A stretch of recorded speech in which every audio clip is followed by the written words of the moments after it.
자, 투데이 핫이슈 인터뷰 시간입니다. 이성만 더불어민주당 인천 부평 갑 의원은 감염원 추적 시 필요한 법인, 단체, 또 개인 등의 자료 조사를 역학조사의 범위에 포함시키는 감염병의 예방 및 관리에 관한 법률 일부 개정 법률안을 발의를 했는데요.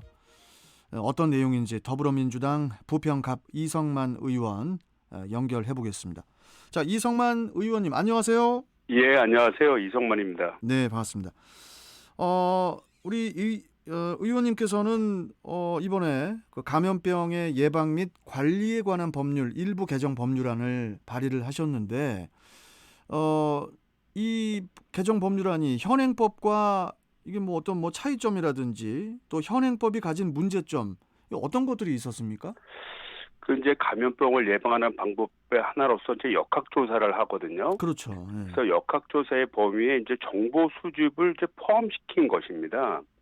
그 지난 1차 파동 때, 그러니까 신천지 사태로 인해서 그 코로나 팬데믹이 1차 사태 발생했을 때 그 이제 감염병을 추적하는데 그 해당 측에서 시설 현황이나 교인 명단을 제대로 제출하지 않았어요.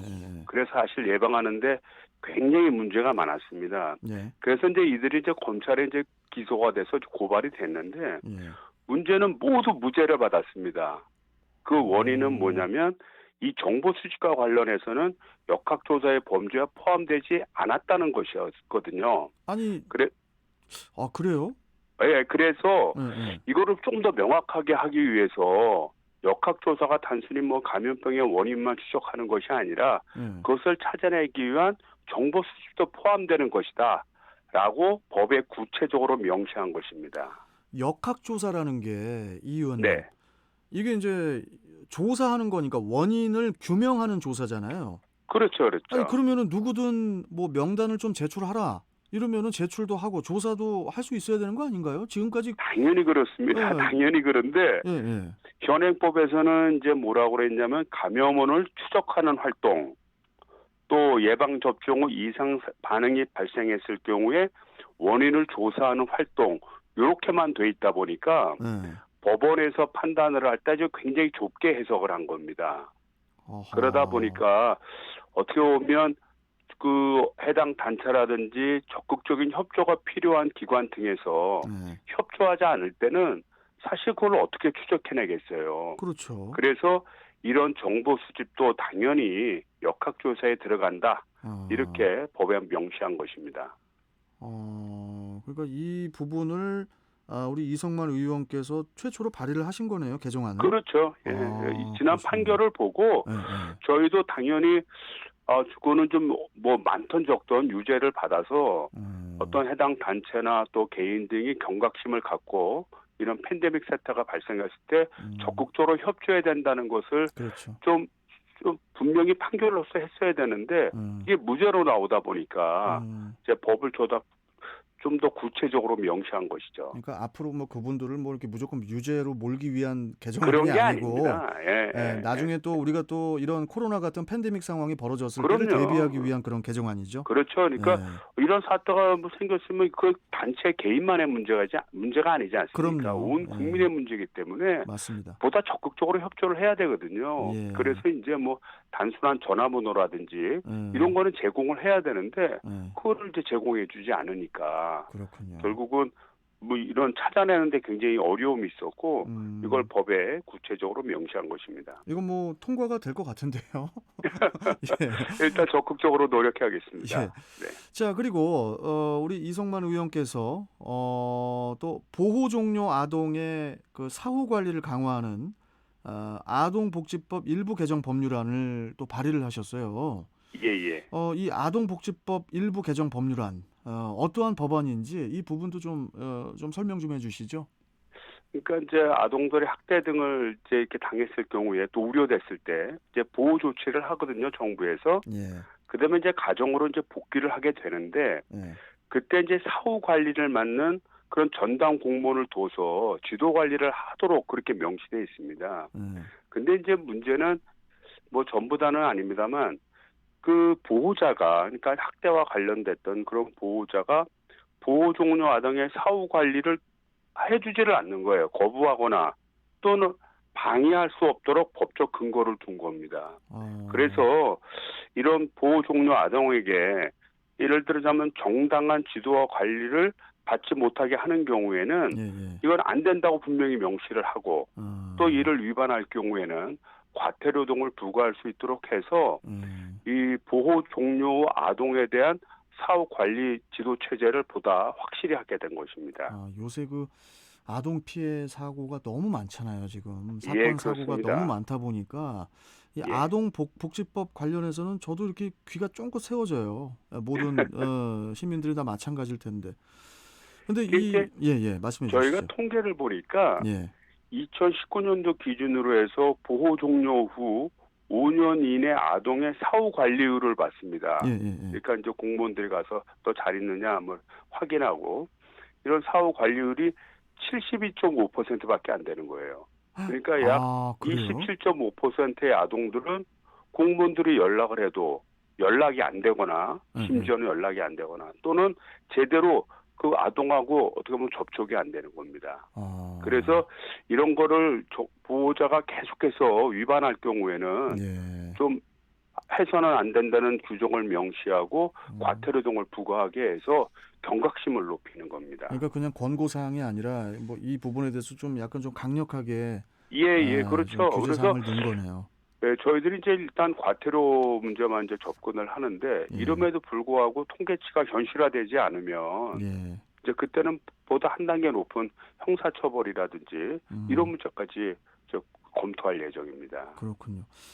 되게 좀 필요한 개정안을 지금 다 이성만 의원께서 사회적인 문제가 항상 발생을 하니까요. 통계치는 계속 나오고. 시민들을 대신해서 제가 감사하다고 좀 말씀을 좀 드리고 싶고. 예, 감사합니다. 마지막으로 우리 이성만 의원님의 지역 현안 이야기를 좀 해볼게요. 예.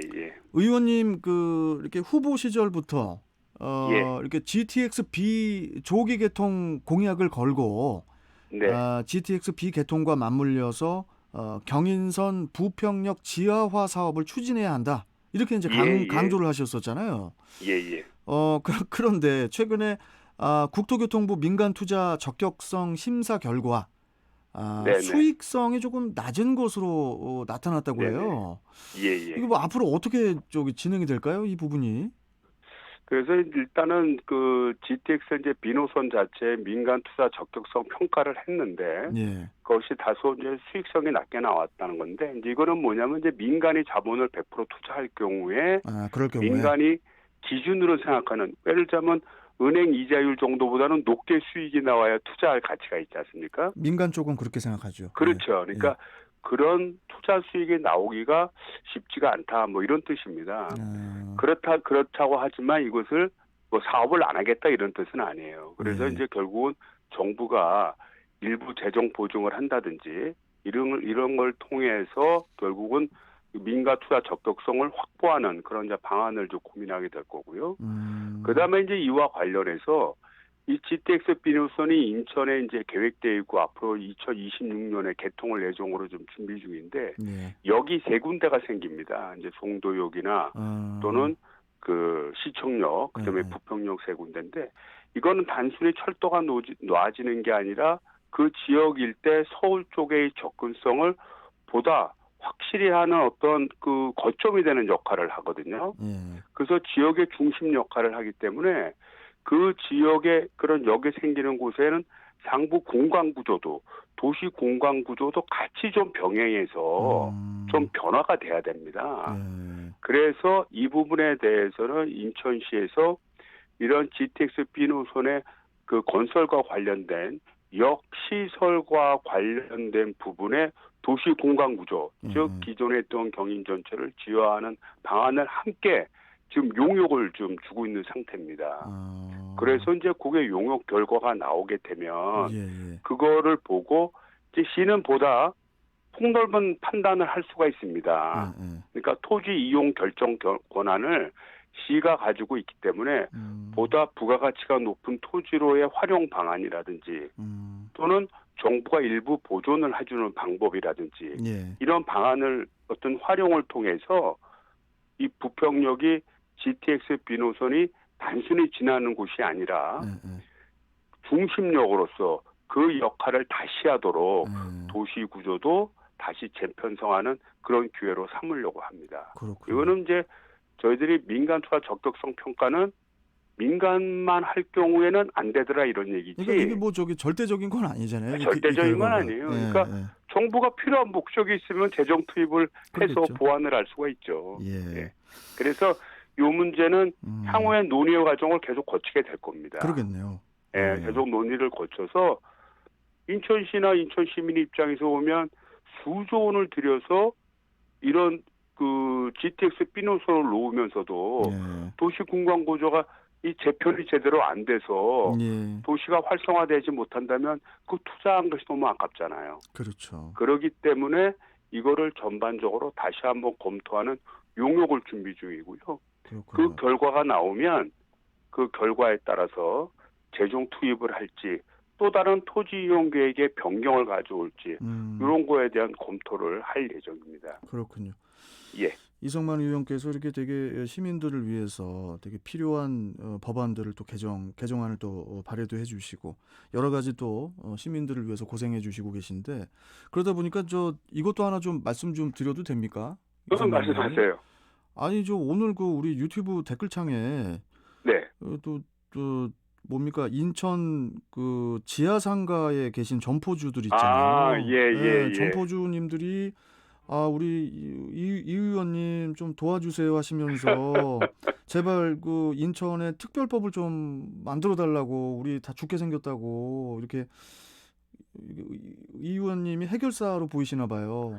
그래서 이제 제가 그분들을 만나서 예. 이제 조만간 제가 만나서 한번 직접 좀 상의를 할 생각입니다. 진짜예요? 예, 그래서 이제 이게 그 법에 이제 기본적으로 이제 그 국유재산법이라는 법을 근거로 해서 또 그 이제 공물관리법이 있거든요. 그러니까 지방자치제가 보유한 재산을 어떻게 관리할 것인가라는 기본법에 그동안 지하상가를 이용해 왔던 것이 약간 위배된 면이 있어요. 그래서 이거를 이제 고치는 과정에서 어떻게 보면 선의로 의도치 않게 피해를 보시는 분들이 있거든요. 그래서 이 부분을 어떻게 완화해서 뭐 손해를 완전히 없게 할 수는 없지만 좀 최소화할 수 있는 길은 이제 무엇이냐라는 걸 찾아가는 과정인데 저희가 볼 때는 상당 부분 이 법적으로 사실 어느 정도 정비가 된 겁니다. 그런데 이제 이분들이 한번 이렇게 뭐라 그러나 소뚜껑 보고 놀랜가 그렇죠. 완전히 자라보고 놀랜가 소뚜껑 보고 놀랜다고 이게 이제 한번 이제 예기치 않게 이제 그 조례 개정 등을 통해서 상위법에 맞추려는 조례 개정을 통해서 이제 고통을 당하다 보니까 조금 신뢰가 부족한 것 같아요. 그런데 이제 그런 건 아니고요. 기존에 해왔던 그렇지 않습니까? 우리가 과거부터 해왔던 관례들이 있는데 그것이 모순된다면 고칠 수밖에 없지 않아요? 그렇죠. 그 과정 속에서의 오는 어떤 일정한 혼란인데 좀 더 믿음을 갖고 좀 같이 논의해가면서 풀어가면 저는 어느 정도 회복이 될 거라고 보여지고요. 이 문제에 대해서 그동안도 몇 번 설명을 해드렸는데 제가 다시 한번 좀 만나서 좀 중앙부처의 어떤 입장이라든지 또는 현행법의 입장을 한번 얘기도 하고 우리가 할 수 있는 좀 더 최소화하고 긍정적인 방안은 뭔가 또 긍정적인 부분도 최근에 있습니다. 그래서 그런 부분도 설명드리고 해서 좀 더 좀 같이 함께 갈 수 있는 길을 만들어 보도록 하겠습니다. 감사합니다. 이렇게 현실적으로 이렇게 우리 인천 시민들의 현안에 대해서 몸소 이렇게 또 노력도 해주시고 실천해 주셔서 너무 감사드리고. 당연한 거죠. 그래도 이렇게 몸으로 이렇게 행동으로 이렇게 딱 옮겨 주시는 게 쉬운 게 아니거든요, 솔직히. 감사합니다. 아무튼 우리 인천 시민들을 대신해서 제가 또 감사하다고 말씀드리고 오늘 말씀을 좀 여기까지 듣고요, 이 의원님. 또 다음에 또 다른 사안으로 또 뵙도록 하겠습니다. 고맙습니다. 감사합니다. 자, 지금까지 더불어민주당 부평갑 이성만 의원과 함께했습니다.